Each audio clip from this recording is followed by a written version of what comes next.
Hello everyone and welcome to the channel of KV teachers guild. तो बच्चों, आज इस वीडियो में हम लोग क्लास 3 हिंदी का एक नया पार्ट शुरू करने जा रहे हैं जिसका नाम है कब आऊँ। इससे पहले जो चैप्टर है आपका अक्ल बड़ी या भैंस, वो मैं आपको पढ़ा चुकी हूँ क्योंकि बहुत छोटा सा चैप्टर था और कुछ क्वेश्चन आंसर्स भी नहीं थे, इसलिए हमने उसकी वर्कशीट वगैरह नहीं की थी, सीधा मैंने आपको क्विज करा दी थी। तो उम्मीद है वो आपने देख ली होगी। ये उसी का ही एक नेक्स्ट पार्ट है कब आऊँ। इस वीडियो में हम लोग पार्ट को पढ़ेंगे, मैं आपको चैप्टर समझाऊंगी, एनसीईआरटी के क्वेश्चन आंसर्स करेंगे प्लस शब्दार्थ करेंगे। उसके बाद नेक्स्ट वीडियो जो आएगी आपकी इसकी, उसमें हम लोग वर्कशीट करेंगे जिसमें एग्जाम के लिए जो इंपॉर्टेंट क्वेश्चन आंसर्स हैं उनको कवर करेंगे और फिर क्विज होगी आपकी। ओके, तो ये सीक्वेंसिंग है।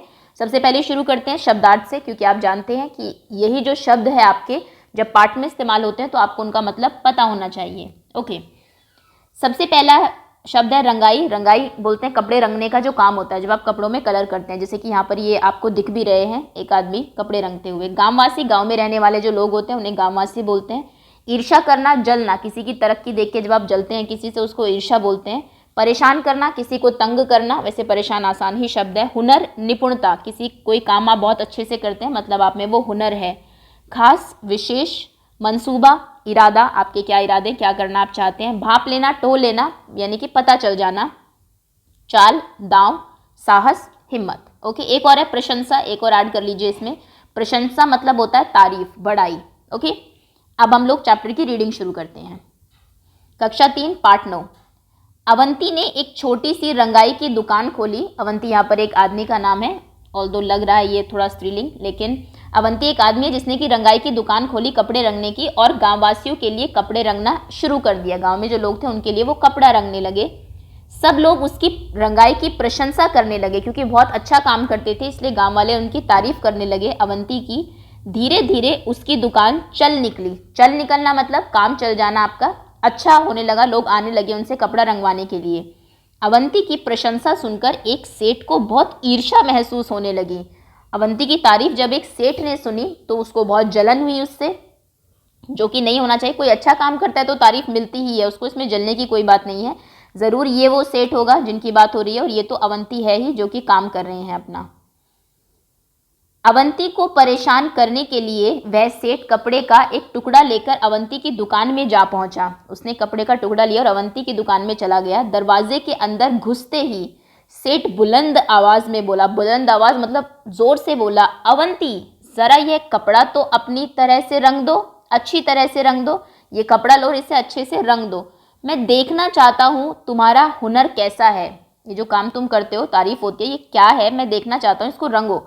तुम्हारी काफ़ी तारीफ सुनी थी इसीलिए आया हूँ। तो अवंती ने सेठ से पूछा, सेठ जी इस कपड़े को आप किस रंग में रंगवाना चाहते हैं? ऑब्वियसली ये तो आपको बताना ही पड़ेगा पहले अगर आप कोई कपड़ा लेके जाते हैं रंगाई वाले के पास। सेठ ने कहा, रंग के बारे में मेरी कोई खास पसंद तो है नहीं, मुझे कोई ऐसा रंग तो पसंद नहीं कि मैं कहूँ इसमें रंग दो, पर मुझे हरा, पीला, सफ़ेद, लाल, नारंगी, नीला, आसमानी, काला और बैंगनी रंग कतई अच्छे नहीं लगते। समझे कि नहीं?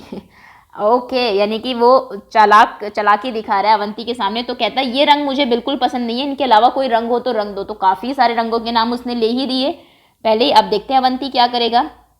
अवंती ने जवाब दिया, समझ गया हूँ, अच्छी तरह समझ गया हूँ, मैं ज़रूर आपकी पसंद की रंगाई कर दूंगा। जैसे आप जानते हो बहुत अच्छा काम करता था, तो उसने कहा ठीक है, आपने जो रंग बताए हैं मैं उसके अकॉर्डिंग ये काम कर दूंगा। अवंती ने सेठ का मंसूबा भांपते हुए उसके हाथ से कपड़े का टुकड़ा ले लिया। वो समझ गया, मंसूबा भांप लेना मतलब आप समझ जाना दूसरे क्या आपसे चाहते हैं। आपको जैसा वो उससे ईर्ष्या करता था तो ज़रूर उसको नीचा दिखाना चाहता होगा, तो वो समझ गया और उसने लेकिन उसके हाथ से कपड़ा ले लिया। फिर भी सेठ ने खुश होकर कहा, सेठ खुश हो गया कि अब देखते हैं क्या करेगा। अच्छा, तो इसे लेने में किस दिन आऊँ? अब ये भी बता दो कि कब आऊँ। अवंती ने कपड़े को अलमारी में बंद करके उसमें ताला लगा दिया और सेठ से बोला, आप इसे लेने सोमवार, मंगलवार, बुधवार, बृहस्पतिवार, शुक्रवार, शनिवार और रविवार को छोड़कर किसी भी दिन आ सकते हैं। इसे कहते हैं जैसे को तैसा। तुमने सारे रंग बताए कि ये रंग मुझे पसंद नहीं है, कोई और रंग कर दो, इनके अलावा कोई और रंग होता ही नहीं है कपड़े में। तो उन्होंने कहा कि 7 दिनों को छोड़कर कभी आ जाओ। अब 7 ही दिन होते, उसके अलावा आप कब आएंगे? सेठ समझ गया कि उसकी चाल उल्टी पड़ चुकी है, अतः भलाई धीरे से खिसक लेने में ही है। चुपचाप चले जाओ यहाँ से, क्योंकि उसे वो समझ गया कि अवंती मेरी बात समझ गया है।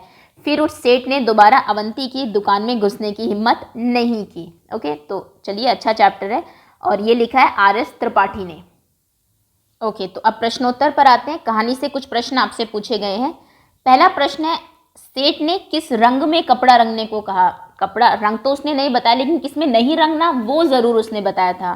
तो इसका आंसर आप लिखेंगे, सेठ अवंती को बेइज्जत करने की नीयत से उसकी दुकान पर आया था, इसीलिए हरा, पीला, सफेद, लाल, नारंगी, नीला, आसमानी, काला और बैंगनी रंग छोड़कर किसी अन्य रंग से रंगने को कहा। आप चाहे तो ये लाइन हटा सकते हैं, सिर्फ रंग के नाम याद कर लीजिए। रंग भी बिल्कुल ऐसा नहीं है कि आप सभी करें जितने रंग आपको याद आए उस टाइम पे, क्योंकि उसने जो भी रंग उसके मुंह में आया वही बोल दे कि ये मत करना। अगला प्रश्न है, अवंती ने कपड़ा अलमारी में बंद कर दिया, क्यों? तो अवंती सेठ का इरादा जान गया था, उसे पता था कि ये कपड़ा रंगवाने नहीं आया है, ये सिर्फ मुझे बेइज्जत करना चाहता है कि अब देखते हैं कि अवंती किस रंग में करेगा इनको छोड़ के। तो इसीलिए उसने भी उसको कहा कि इन दिनों को छोड़ के आओ, तो वो उसे पता है कि वो आएगा ही नहीं, इन दिनों के अलावा कोई दिन होता ही नहीं है, इसलिए उसने कपड़ा अलमारी में बंद कर दिया। अगला प्रश्न है, सेठ कपड़ा लेने किस दिन आया होगा? तो उत्तर क्या होगा? सेठ कपड़ा लेने नहीं आया होगा, या फिर किसी भी दिन नहीं आया होगा, किसी भी दिन नहीं। और ऐसा क्यों? क्योंकि जो दिन बताए थे अवंती ने कि इनको छोड़कर आना, उसके अलावा कोई दिन होते ही नहीं है, उसने सभी दिनों के नाम ले दिए थे। ठीक। अगला प्रश्न है, कौन छुपा है कहाँ? नीचे के वाक्यों में कुछ हरी सब्जियों के नाम छुपे हैं, जैसे कि अब भागो भी, बारिश होने लगी है। तो इसमें क्या नाम छुपा है? इसमें छुपा है गोभी, तो यहां पर आप लिख देंगे गोभी। अगला प्रश्न है, मामू लीला मौसी कहाँ है? तो इसमें छुपा है मूली। ओके, यानी कि एक शब्द का आखिरी जो है अक्षर वो अगले वाले के पहले के साथ मिलके किसी उसका नाम बना रहा है। शीला के पास बैग नहीं है, तो ये है बैंगन। रानी बोली हमसे मत बोलो, तो इसमें है हम सेम। गोपाल कबूतर उड़ा दो, तो इसमें होगा पाल और पालक। ओके, तो ये कुछ छुपी हुई सब्जियों के नाम है। इंटरेस्टिंग है ये एक्टिविटी। तो सही जोड़े मिलाओ। प्रशंसा मतलब होता है तारीफ। एक सेकेंड।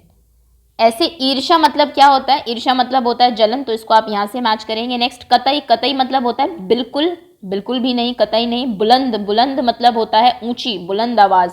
अवश्य मतलब होता है जरूर। तो इस तरीके से आप शब्दों को उनके मीनिंग के साथ मैच करेंगे और ये मीनिंग लर्न भी करेंगे, एग्जाम में आप पूछे जा सकते हैं आपसे। अगला प्रश्न है, चित्रों को देखो, क्या इन्हें देखकर तुम्हें कुछ मुहावरे या कहावतें याद आती है? उनके नाम लिखने हैं मुहावरों के। तो ये अंधेरा, इसको बोलते हैं दिया, और नीचे देखिए अंधेरा दिख रहा है आपको, तो ये होगा दिए तले अंधेरा।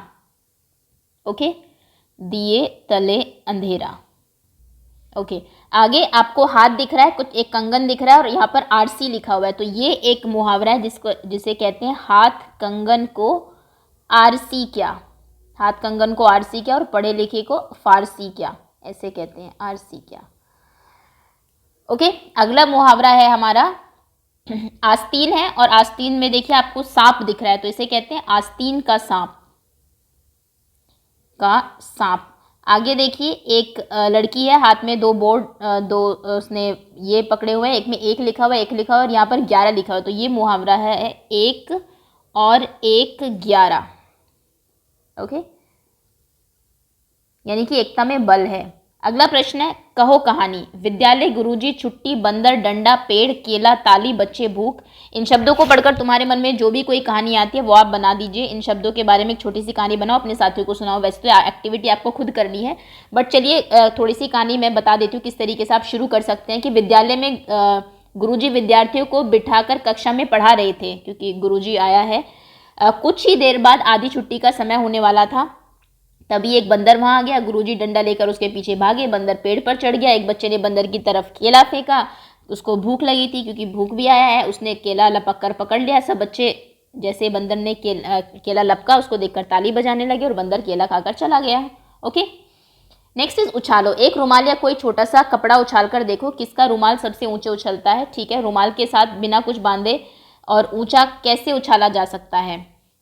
तो बांध के तो ऊपर जाते ही तो हम देख चुके हैं आपके चैप्टर में अक्ल बढ़िया भैंस में। उसके अलावा अगर आपको ऊपर उछालना है तो आप उसको तह करके बहुत एक छोटा सा बना लीजिए, या फिर एक बॉल की तरह उसको लपेट लीजिए, तो उसके बाद आप उछालेंगे तो थोड़ा ऊपर जाएगा रुमाल, रादर देन कि आप खोल के उछालेंगे। अब कुछ समझदारी, रंगाई शब्द रंग से बना है, इसी तरह और शब्द बनाओ। जैसे साफ, रंग से बन गया रंगाई, साफ से क्या बन सकता है, साफ से एक शब्द बन सकता है सफाई। चढ़, चढ़ से क्या शब्द बन सकता है, चढ़ाई। बुन, बुन से क्या शब्द बन सकता है, बुनाई। यानी कि आई आप ऐड करके इन शब्दों में आप एक नया शब्द बना सकते हैं। ओके, अगले प्रश्न पर आते हैं। क्या समझे, जिन शब्दों के नीचे रेखा खींची है उनका मतलब बताओ। मतलब आपको पहले भी बताया जा चुका है। जैसे कतई, कतई मतलब होता है बिल्कुल, मुझे बैंगनी रंग कतई अच्छा नहीं लगता, मतलब बिल्कुल भी अच्छा नहीं लगता, बिल्कुल। अगला प्रश्न है, अवंती ने सेठ का मंसूबा भाप लिया। ये मैं आपको वर्ड मीनिंग में करा भी चुकी हूँ। मंसूबे मतलब होता है इरादा। मैं तुम्हारा हुनर देखना चाहता हूँ। हुनर मतलब निपुणता, निपुणता, काम आप कितने अच्छे से करते हैं कोई। सेठ बुलंद आवाज में बोला। आवाज मतलब होता है बोल, या फिर आप स्वर कह सकते हैं, ऊंचा बोलना। सेठ को ईर्ष्या होने लगी। ईर्ष्या मतलब होता है जलन। ओके, आगे है, रंग के बारे में मेरी कोई खास पसंद नहीं है। खास मतलब विशेष, जो स्पेशल है, कोई स्पेशल कलर मुझे पसंद नहीं है, ऐसा कहा था सेठ ने।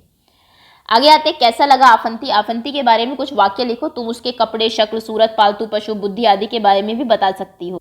यानी कि ये जो बातें आपको जो उसके बारे में बतानी है, आफंती के बारे में जो हमने देखा उसको देखकर, और थोड़ा सा आपको अपनी तरफ से बतानी है, क्योंकि आफंती के बारे में ज़्यादा कुछ दिया नहीं हुआ है। तो आप क्या कह सकते हैं कि आफंती ने जोकरों वाले कपड़े पहन रखे हैं, उसकी शक्ल सूरत बहुत फनी है, मजाकिया है, उसके चेहरे पर दाढ़ी मूछे, सर पे टोपी है, उसने गधा पाल रखा है जिसकी बुद्धि बहुत तेज थी, है ना, वह शारीरिक शक्ति की अपेक्षा बुद्धि से काम लेता है, वह बहुत समझदार है। ऐसी कुछ बातें आप अपनी मर्जी, जैसा भी आपको आफंती लगा या फिर आप सोचते हैं कि आफंती ऐसा होगा, वो लिखना है यहाँ पर। जोड़े ढूंढो। दिन, दीन, मेला, मेला और मेला। देखिए थोड़े से एक शब्दों में बस थोड़ी मात्रा का ही डिफरेंस है, नहीं तो एक ही जैसे अक्षरों से मिलके ये बने हैं। ऊपर दिए गए शब्दों में के जोड़ों में केवल एक मात्रा बदली गई है। किसी भी मात्रा को बदलने से पूरा शब्द ही बदल जाता है। ऐसे और जोड़े बनाओ, देखें कौन ज़्यादा जोड़े ढूंढ पाता है।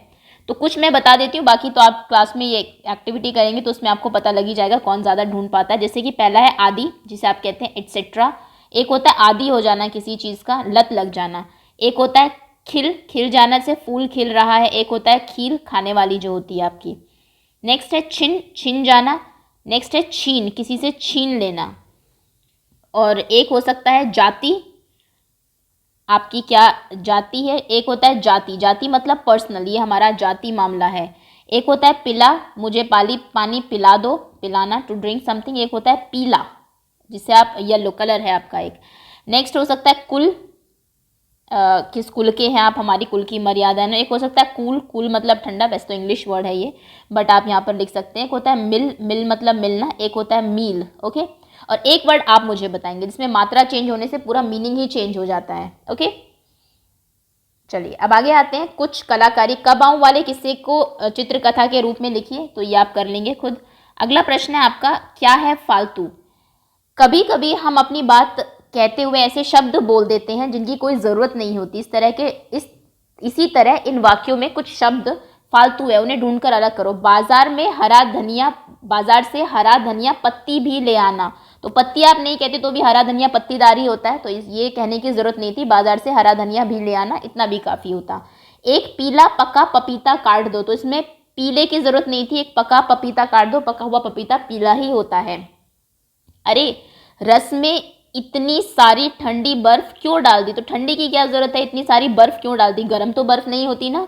तो ये फालतू का शब्द है। जेबा, बगीचे से 2 ताजे नींबू तोड़ लो। तो आप जानते हैं नींबू अगर बगीचे से आप लाएंगे तो वो ताज़े ही होंगे, ऐसा तो नहीं है कि पेड़ के ऊपर बासी नींबू लगे होंगे। तो ताज़े की ज़रूरत नहीं थी, बगीचे से 2 नींबू तोड़ लो, ये भी चल जाता। बेकार की फालतू बात मत करो, तो इसमें फालतू, बेकार की बातें फालतू ही होती है, कोई बेकार की बात काम की तो नहीं होती है, तो इसलिए बेकार की बात मत करो, इतना भी चल जाता। तो ये आपके कुछ फालतू शब्द हैं। Okay, so that's all.